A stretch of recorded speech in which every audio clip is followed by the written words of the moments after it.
This video will help prepare you for your critical response proof paragraph assignment. It will show you how to organize the proof paragraphs. Each of your 3 proof paragraphs must follow the peer structure, or your marks for organization will be affected. See the grading rubrics. Peer is an acronym, so the P stands for point. This is your topic sentence, and in this case, your point of criticism. So if you're looking at evidentiary criticism, you would be mentioning that when you make your point in the topic sentence. The next E is for example. So you give your example or your quote, and then you give an explanation. And the next one is a second example, and you'll notice you are allowed to include an optional third example, but it's not necessary. And the R for the acronym PEER is reiteration. This is where at the end of the paragraph, your final sentence restates your point. So it retells the type of criticism you focused on and how it weakened the author's proposal. It's important to remember that the critical response requires not just good ideas, but good writing skills. It is, after all, an assessment for formal academic writing skills. With that in mind, when you refer to the author in your proof paragraphs, remember to only use her last name, the surname, which is Went. This establishes a formal tone. Do not refer to her as Margaret unless you're actually talking to her or she's your friend. Remember that when we use a formal tone, we do not use personal references such as I think or I believe. Instead of writing, I think this proposal is unfair because it will affect the low-income community, simply state, this proposal is unfair because it will affect the low-income community. Remember, for the critical response assignment, you want to use signal phrases to show your disagreement with the writer. So you might write something like the writer claims, or the writer argues, the writer believes that. But you're not going to use words like the writer says or the writer talks about. Use the simple present tense. The writer argues, not argued. So Hillmuth claims that cats are globally invasive species. Went, 2011, claims that healthcare is a vampire that will suck your children dry. Notice that the text is alive even if the author is dead. In Romeo and Juliet, Shakespeare portrays, not portrayed, the innocence of Juliet. This is all part of academic writing. Another way that you maintain a formal academic tone is by remembering that academic writing is incisive. It is sharp analysis, but not a personal attack. Avoid terms like stupid, crazy. Instead, point out that it is illogical, racist, or biased.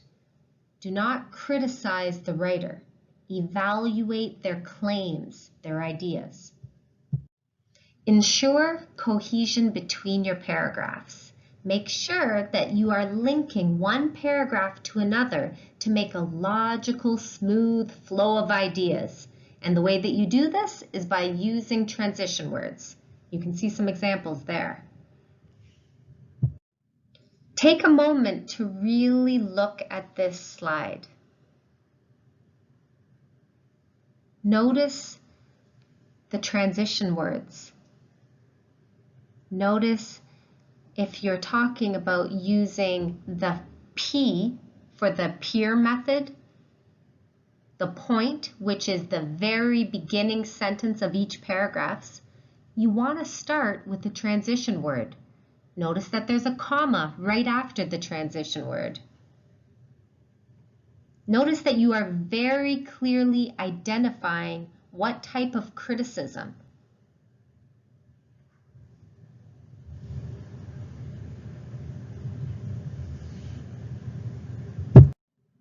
Don't forget to also ensure cohesion within the actual paragraphs.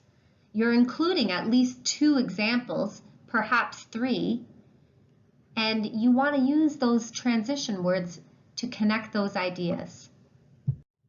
Another quick reminder about punctuation: anytime we're using one of those transition words, especially to introduce our sentence, you want to put a comma directly after. It's important to know where to get help with editing. There is definitely online free help. You could download onto your computer the free basic version of Grammarly. It's a program in Google Chrome. This will help you easily edit all work.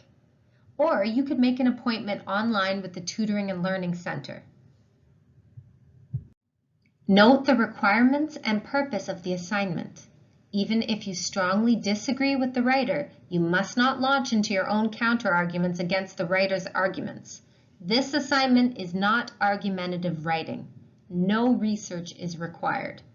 You are only required to use 3 of the 4 critical thinking techniques that were taught.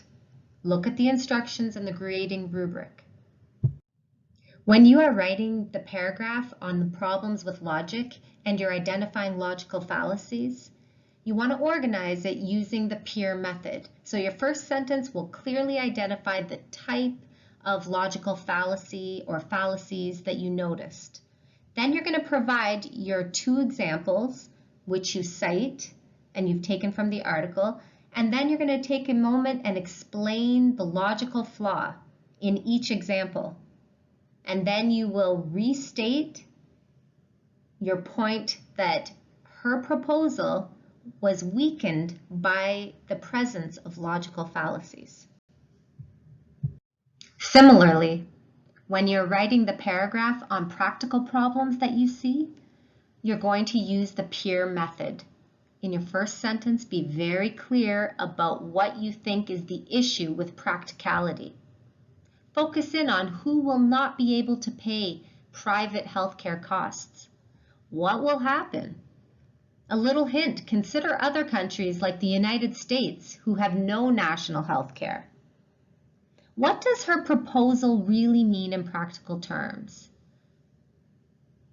Another hint: what other systems in Canada now exist which are also privatized?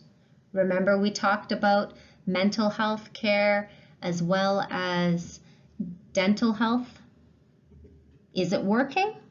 You may use that to argue your case.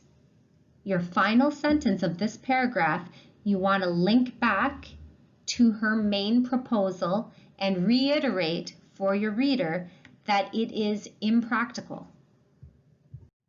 Finally, when writing the paragraph on ethical problems, consider who will be negatively affected or harmed by her proposal. Think of a few groups of Canadians. Who might be at risk? Are there any risks that she's ignored?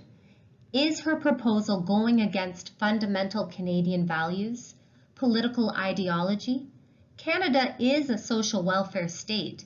The current system is based on the idea of making health care available for all, no matter how poor.